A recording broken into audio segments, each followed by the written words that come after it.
found Jack, Monty and Max. They were very busy. Come on, Monty and Max. Let's make Stanley proud, Jack cried. He's asked us to fill in 3 holes, and we've only filled in 1. Hello, tooted Thomas. But Jack, Monty and Max were too busy to notice him. Thomas was even more upset. He felt as if he didn't matter at all. He puffed sadly away. But Thomas forgot all about feeling sad when he chuffed into Great Waterton Station. It was starting to look as it must have done long ago. Bubbling boilers, he cried. This is very exciting. Then Thomas saw Stanley. He was with Sir Topham Hatt. Topham Hatt saw Thomas.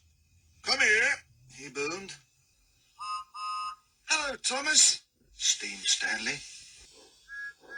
Thomas tooted back, but very quietly. Stanley has done a good job. Work is moving fast, Sir Topham Hatt declared. So I have decided, he added, that Stanley will stay in charge and you will help him. Thomas's funnel flattened. Stanley was to stay in charge? Thomas had lost the most important job of all, the job he wanted more than anything else. That afternoon, Stanley asked Thomas to shunt some freight cars. You're the best shunter ever, Thomas, Stanley chuffed cheerily. I will be back for the freight cars very soon. Thomas was very good at shunting freight cars, and he also really liked shunting freight cars, but he didn't really like Stanley telling him what to do. Thomas chuffed unhappily to the freight cars. He wanted things back the way they were, before Stanley had arrived on the island.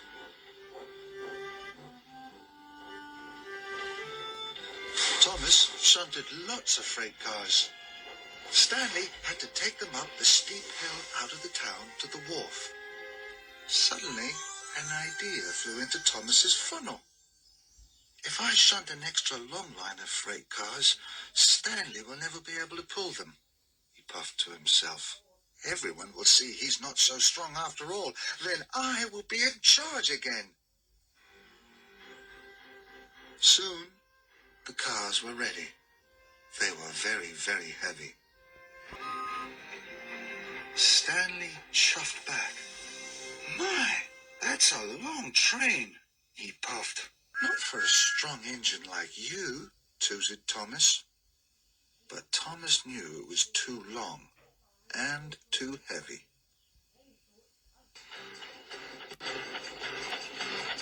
Stanley started up the hill.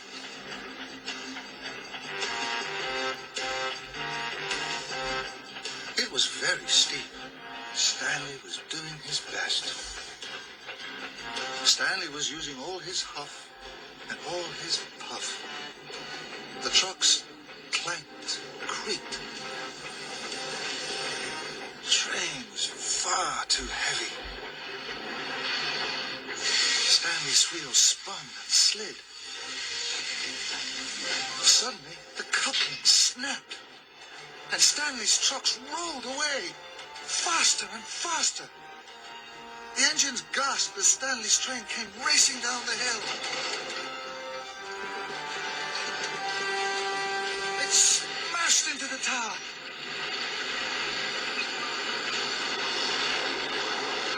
As the tower... all the hard work was wasted. The engines gasped in horror. And Thomas felt worst of all. He knew it was all his fault.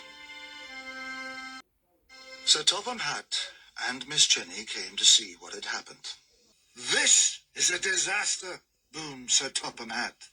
Thomas, he asked, why did you shunt so many freight cars for Stanley? Thomas felt terrible. He knew why he had done it, but he couldn't tell Sir Topham Hatt and the other engines. He felt too ashamed. So he said nothing. Topham Hatt was very cross. Thomas doesn't like Stanley, snorted James. That's why he shunted too many freight cars for him. Why would Thomas do such a thing? Asked Toby. Thomas would never do that, peeped Percy, but he was worried. Thomas felt very bad. He puffed slowly away.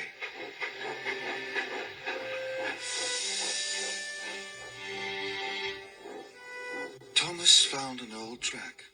He wanted to be alone. The other engines don't want me around, he puffed sadly. They wish I wasn't here at all.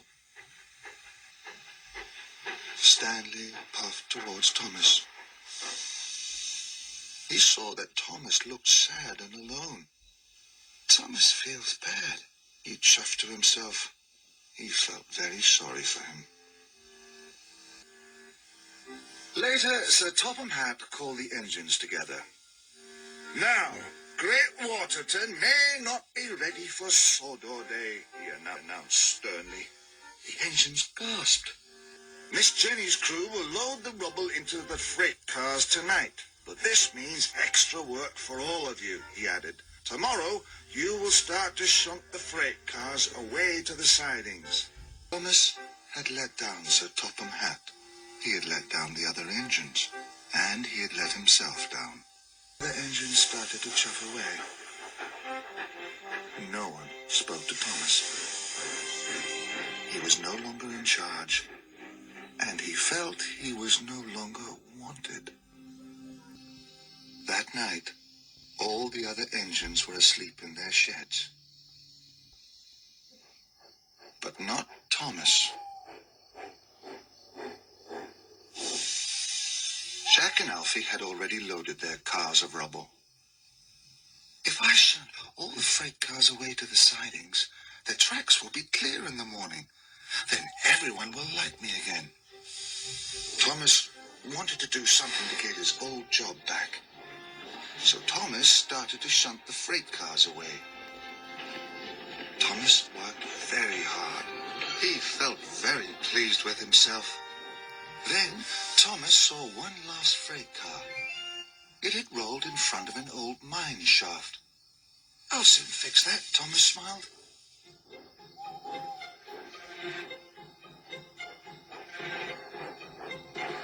Then there was trouble.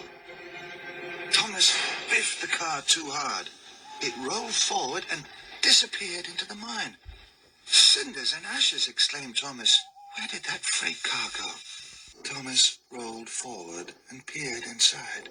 It was very dark. I must finish the job, he huffed. I'll soon find that car.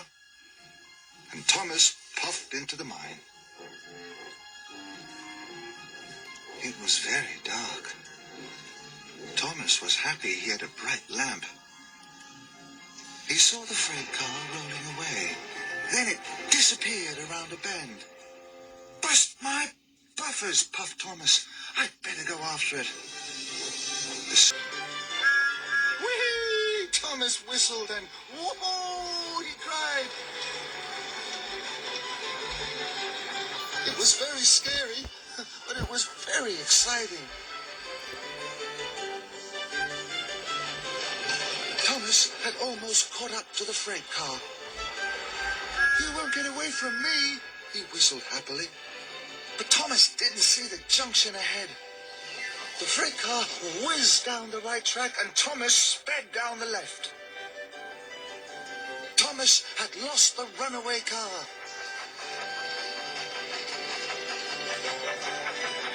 But his roller coaster ride was so much fun. Thomas soon forgot about the freight car. Then there was trouble. The tunnel ahead was blocked. Oh no, cried Thomas. He applied his brakes, but it was too late. Thomas crashed straight through the blocked tunnel. With a mighty splash, Thomas landed in a pool of water. Oh, frizzling fireboxes, this tunnel is flooded, he gasped. It didn't feel fun anymore. It felt scary. I wish I was back at Great Waterton. He wished quietly. Thomas drifted slowly forward. There was nothing he could do. Cinders and ashes. Thomas gasped as he floated along the tunnel. He tooted as loudly as he could. Help! He cried. But there was no one there to hear his whistle. No one will find me now, Thomas wailed. No one will want to find me.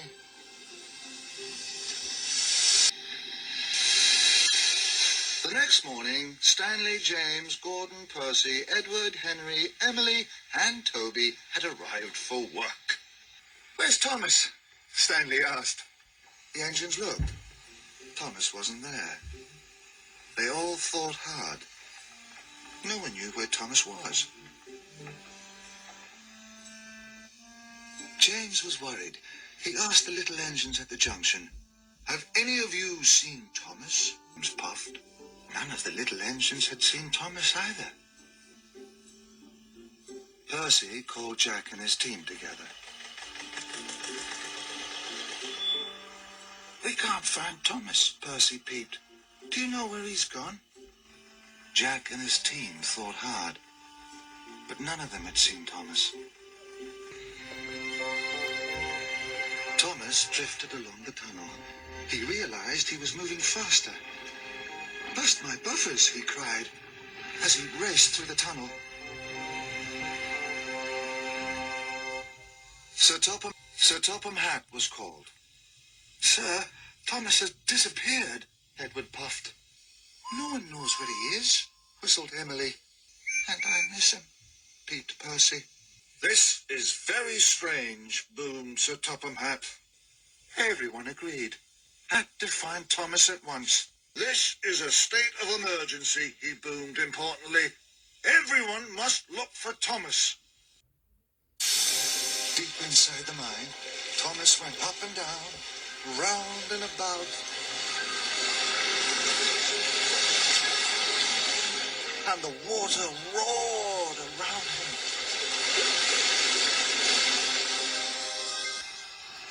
Sir Topham Hatt drove and drove to every lookout point.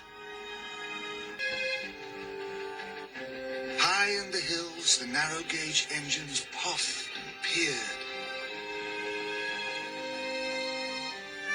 But no one could find Thomas. Sir Topham Hatt stood by the tumbled tower. Everyone was tired. Everyone had tried their hardest, but there was no sign of Thomas. "Sir, we have to find Thomas," peeped Percy. "He found Great Waterton. It's his town. We can't have the opening without him." "You're quite right, Percy," boomed Sir Topham Hatt. "We must find Thomas." Stanley also knew how important Thomas was. He chuffed away thoughtfully.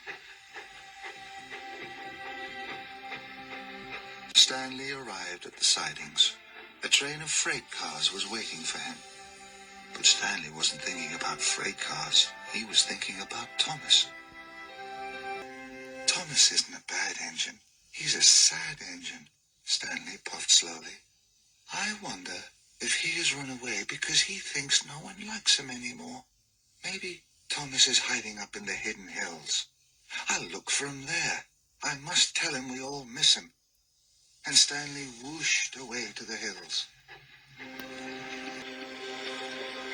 In the dark tunnel, Thomas was very scared. He was washed and waved forward. His fire had gone out and his boiler was cold. Stanley was high up in the hills. "Where are you, Thomas? We miss you," he whistled. But only his echo came back.